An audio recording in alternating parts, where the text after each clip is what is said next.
Bien, bonjour à tous. Merci d'avoir répondu à l'appel initié par la France Insoumise, mais qui est bien plus large que ça. On le voit aujourd'hui avec la diversité des personnes qui sont rassemblées. Appel pour défendre nos bureaux de poste à Bourges. Après l'annonce de la direction de la Poste de la fermeture de 3 d'entre eux, je rappelle Carnot, Asnières et le bureau de poste des Gibjons. Ce qui a été une surprise quand même pour beaucoup, y compris a priori pour le maire Pascal Blanc, c'est d'apprendre la fermeture de ce bureau qui n'était pas sur la liste initiale. Il y a déjà annoncé il y a déjà plusieurs mois.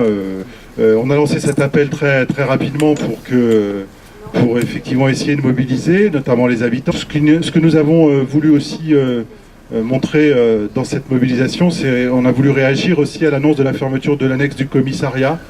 On s'est dit que pour le quartier des Gibjons, ça faisait quand même la double peine, des services publics en moins, et que c'était inacceptable et qu'il fallait que les habitants se mobilisent pour défendre leurs services publics de proximité.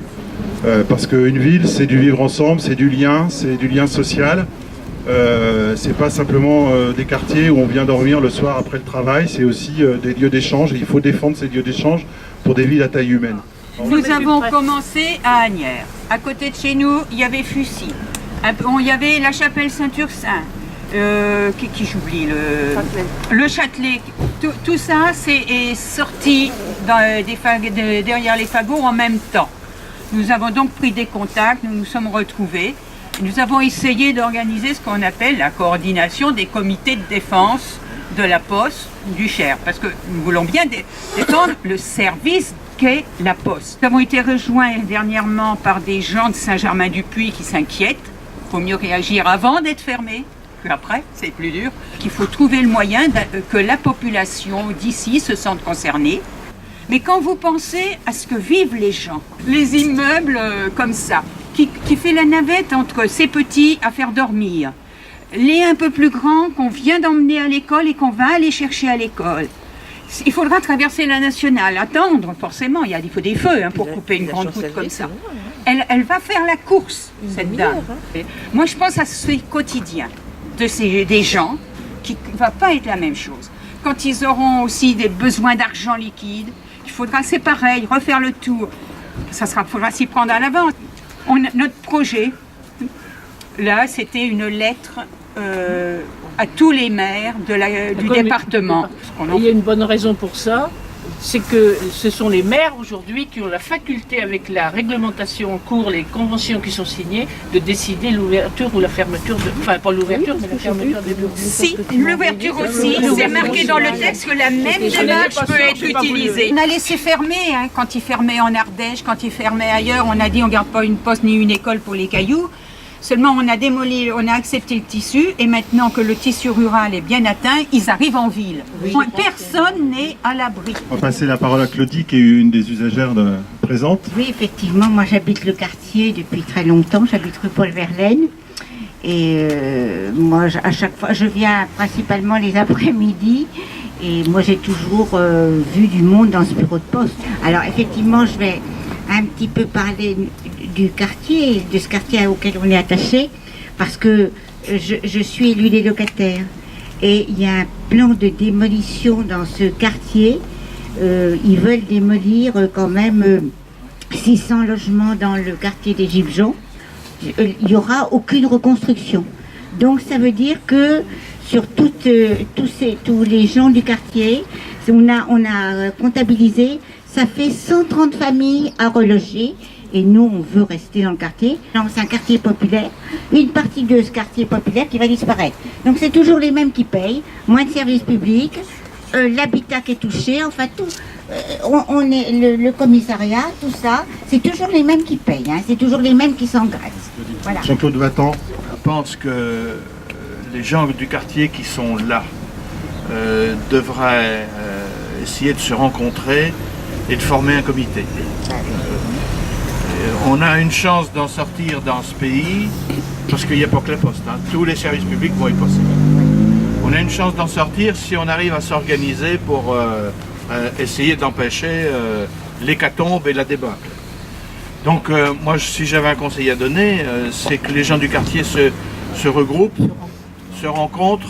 Il faut voir, moi, je sais pas, avec Yannick ou avec d'autres, avec ceux qui ont organisé le rassemblement. Il faut vous réunir, il faut constituer votre comité, il faudrait vous organiser et il faudrait le faire rapidement parce que, je veux dire qu'au 18 mars, c'est bientôt, hein, la décision sera prise. Donc si on veut avoir une chance de peser sur les décisions de la Poste, sur les orientations et les intentions de la Poste, il faut que le comité se constitue rapidement.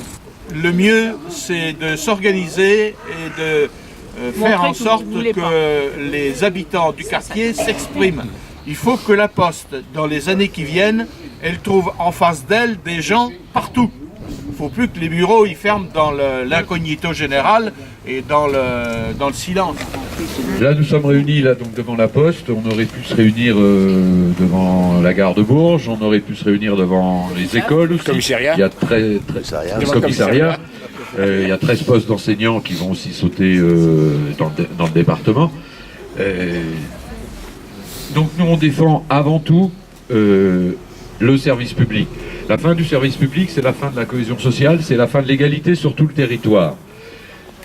La Poste fait partie des services publics. Il faut qu'on se batte pour tous les services publics qui sont en train de disparaître et contre l'application stricto sensus des mesures européennes qui sont appliquées là sans aucune négociation. On applique à la lettre ce qui descend directement de l'Europe. Le 22 mars, une grande manifestation unitaire sur les services publics. Il va falloir rameuter autour de vous, il va falloir rappeler autour de vous, il faut qu'on soit nombreux ce jour-là sur la défense de tous les services publics. Vous êtes tous au courant de ce qui se passe à la Poste et dans les autres services publics, donc juste un mot, oui, le service public c'est la richesse de ceux qui n'ont rien. Et on voit dans tous les quartiers, on veut fermer un bureau comme Gibjon qui quand même a beaucoup d'activités. Hein. Donc le but de la Poste dans le Cher, c'est de ramener à 3 bureaux dans tout le département. Hein. Il y aura un bureau à Rue Moyenne, il y aura un bureau à Vierzon et peut-être certainement. Oui, voilà, donc moi je représente la FAPS CGT, je travaille au centre de tri. Le centre de tri va fermer aussi, le centre de tri en 2019. Votre courrier va aller à Orléans, être trié à Orléans, il va revenir dans le département. Donc la Poste, la Poste joue aussi sur le volet écologique, la Poste est là-dedans, mais elle met des camions de plus en plus sur la route, donc voilà, on en est là, le service public va à volo. Et il faut dire que les responsabilités, c'est nos gouvernements aussi qui sont responsables parce qu'ils subventionnent la Poste. La Poste touche des subventions, enfin par différents moyens. Derrière, c'est la case. Alors la case du service public, c'est les usagers qui en pâtissent. C'est ceux qui y travaillent aussi, parce que ça fait moins d'emplois aussi pour la population, hein, le service public. Hein, pour gagner la bataille, il faut que les usagers, les postiers, et puis bon, il faut faire des pressions politiques aussi hein, pour venir à bout d'un système qui fait que juste pour la rentabilité, on voit la SNCF, les hôpitaux, c'est la grande casse.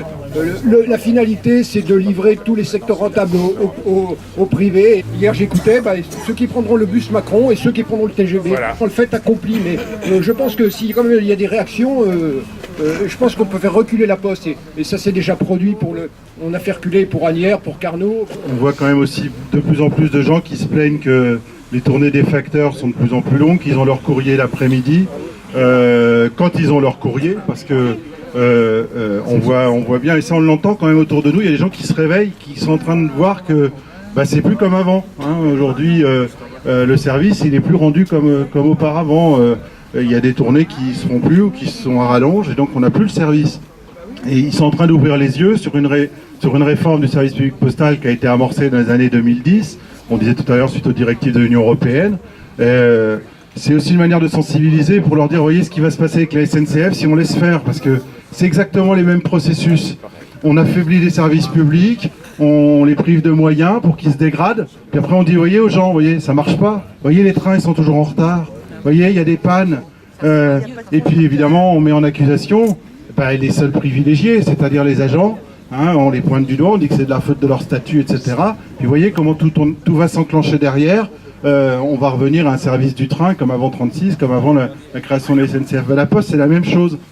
On s'est attaqué on s'est attaqué au service public postal, au statut, hein, on a dégradé le service, et puis on va aller vers des logiques de Si privatisation. vous connaissez un peu l'histoire de notre poste à Fussy, on n'a pas eu une date de fermeture fixée, mais on a eu vent grâce à Asnières que notre bureau de poste était menacé, que la poste avait contacté notre maire, qu'ils avaient aussi contacté un commerçant qui était d'accord pour établir un relais poste de commerçant. Et notre maire est tombé dans le piège. Il a cru que la fonction de la poste allait continuer comme avant. C'est faux. Et bon, je pense qu'à Bourges, quand on ferme une poste, le maire, on propose au maire la solution d'une agence postale communale, c'est-à-dire que tout est géré par la commune, donc la mairie, ou un relais poste commerçant, et bon, avec une petite aide de la poste, soit, mais c'est le commerçant qui gère tout. Il ne faut pas croire, si vous dites on ferme la poste, mais vous pourrez aller faire vos opérations chez un des commerçants à Cap-Nord. C'est faux.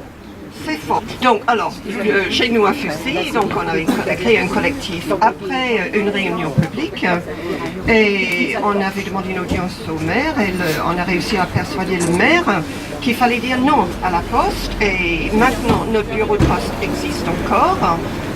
Ce n'est plus le même système, nous avons un facteur guichetier. Donc ça veut dire que nos facteurs se relaient, ils auraient eu une formation spécifique, ils se relaient pour gérer le bureau de poste et gérer aussi la distribution du courrier. Nous sommes tranquilles pour 3 ans. Il y a un contrat qui était signé pour 3 ans. Après 3 ans, je ne sais pas ce qui va arriver, mais nous sommes en sursis. Donc il faut pas abandonner la lutte. Il y a quand même des endroits où ça réussit. Le bureau de poste est ouvert tous les jours, de façon régulière, et on n'a pratiquement plus de fermeture intempestive, ce qui n'était pas le cas avant. Hein, parce qu'avant, on ne savait pas quand on est au bureau de poste, il était ouvert ou fermé. Aujourd'hui, ce n'est plus le cas. Alors moi, je considère que le fait d'avoir un bureau de poste qui soit ouvert aux mêmes heures tous les jours, c'est un avantage.